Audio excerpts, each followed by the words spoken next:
Good morning, students. Yesterday I have given you an introduction of George Orwell's essay, Lear, Tolstoy and the Fool. And we have also read the first part of the essay in which Leo Tolstoy criticizes and condemns Shakespeare and all his plays, especially King Lear.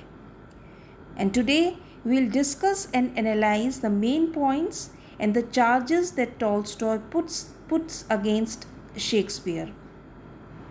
Orwell starts his essay by giving the summary of the pamphlet in which Tolstoy criticizes Shakespeare. Tolstoy begins by saying that throughout life, whenever he has tried to read Shakespeare's plays, Shakespeare has only aroused in him an irresistible repulsion and tedium. Tedium means dullness, a weariness and bewilderment.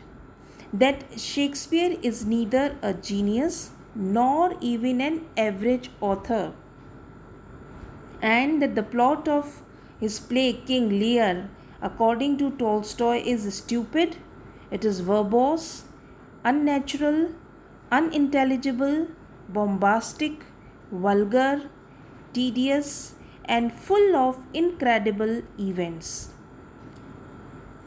They are like wild ravings. Ravings means incoherent talk.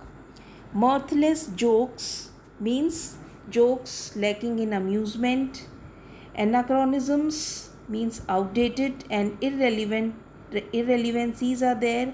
Obscenities are there, and worn out stage conventions and other faults which are both moral and aesthetic. And according to him, Shakespeare's King Lear is a plagiarism of an earlier and much better play, King Lear, by an unknown author. So, according to Tolstoy, he further says that the character of fool in King Lear is an unnecessary character. He is unnecessary to the plot and he just keeps uttering senseless words. And for this he cites an example from the play. He quotes, "When Kent, still unrecognized by Lear, endeavours to persuade him to take refuge in a hovel, and the fool utters a prophecy in no wise related to the situation, and they all depart." So, according to Tolstoy, the fool is unnecessary to the plot and is there in the play, simply creates dullness. He is like a nuisance and an excuse for making bad jokes. Then Tolstoy says that the feeling of aversion and weariness is found not only in his play King Lear, but in all the other extolled dramas of Shakespeare, not to mention the senseless dramatized tales like Twelfth Night, The Tempest, Cymbeline, Troilus and Cressida, etc. Tolstoy feels that Shakespeare had no other merits, but he was simply an actor.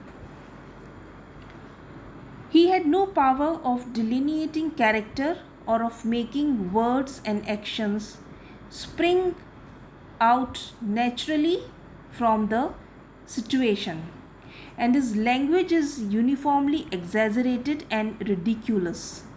He constantly thrusts his own random thoughts into the mouth of his character, and he displays a complete absence of aesthetic feeling. So, in this way, he criticizes him very severely, and he further says that his words have nothing whatever in common with art and poetry. So, Tolstoy concludes, Shakespeare might have been whatever you like, but he was not an artist. I quote, Moreover, his opinions are not original or interesting, and his tendency is of the lowest and most immoral. He also adds that Shakespeare was a jingo patriot of the worst type. Next, he says that a great work of art should display dignity of subject matter.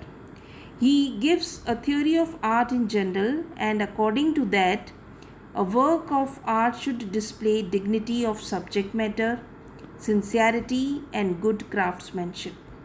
It must deal with some subject which is important to the life of mankind, and must express something which the author genuinely feels.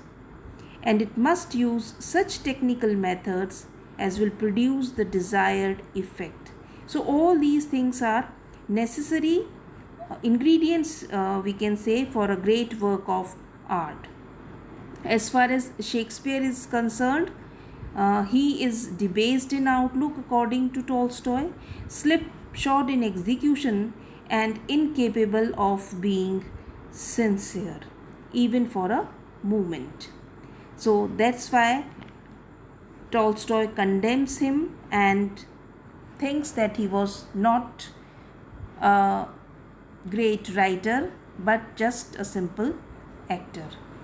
So this is the summary of Tolstoy's pamphlet and his views regarding Shakespeare.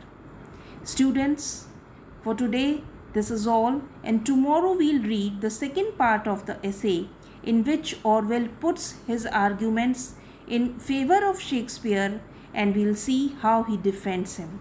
Thank you.